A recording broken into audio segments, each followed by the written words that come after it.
Olá, que bom te ter aqui novamente. Bem-vindo. Eu sou Mércia Silva e estou diretora executiva do Impacto. A gente está terminando esse mês de maio, um mês com muitos desafios aqui no Brasil, todo mundo aí na quarentena.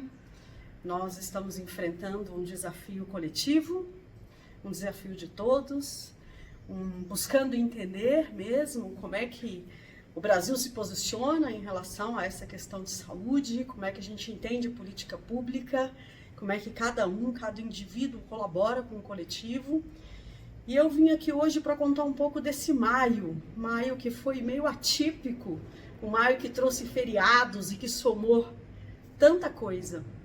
Esse maio, tradicionalmente, nós comemoramos o Dia do Trabalhador, no dia 1º de maio. Depois, no segundo domingo, é o Dia das Mães.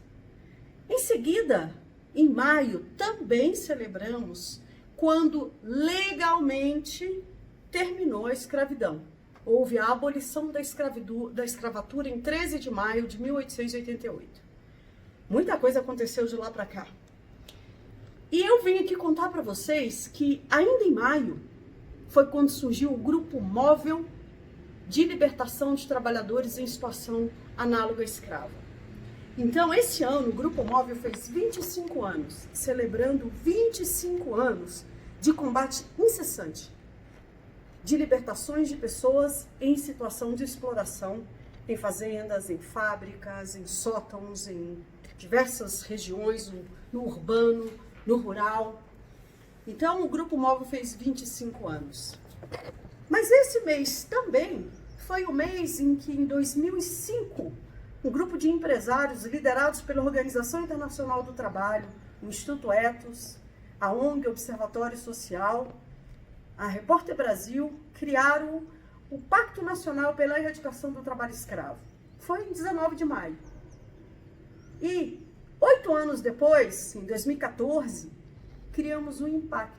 No dia 22 de maio, surge o Instituto do Pacto Nacional pela Erradicação do Trabalho Escravo.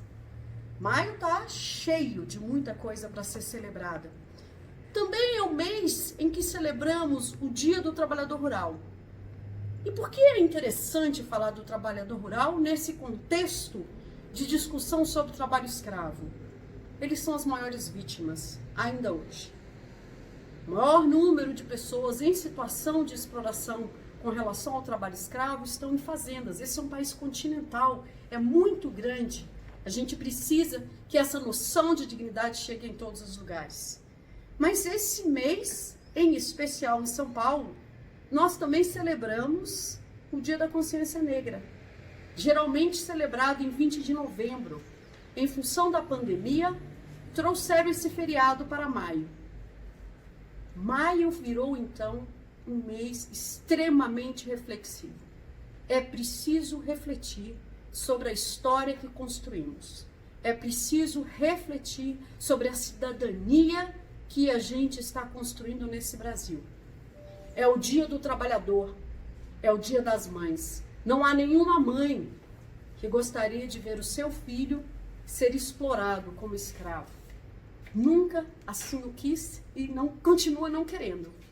Então eu acho que se nós colocarmos no mês de maio todas as possibilidades de reflexão possíveis, a gente vai entender que tem uma cidadania muito importante que precisa ser construída. A cidadania das populações vulneráveis do Brasil. Aqueles que foram vítimas por quase 4 séculos de exploração racial, de exploração do trabalho por sua cor ou raça ou etnia. Essa vulnerabilidade precisa ser combatida.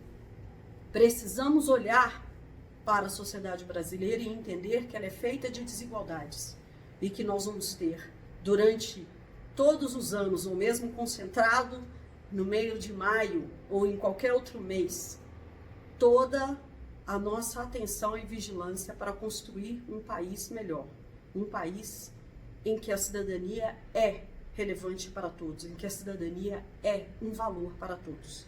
Por isso que nós, do Impacto, tanto as empresas, quanto o corpo técnico, quanto a sociedade civil, quanto todas as pessoas que por aqui passam, a gente se coloca alinhado em defesa da dignidade humana, em defesa da dignidade dos trabalhadores. Não é uma tarefa muito simples, mas a gente está engajado, buscando melhorar as condições de trabalho e realmente erradicar qualquer forma de exploração de pessoas nas cadeias produtivas, qualquer forma de exploração do trabalhador e da trabalhadora em cadeias produtivas.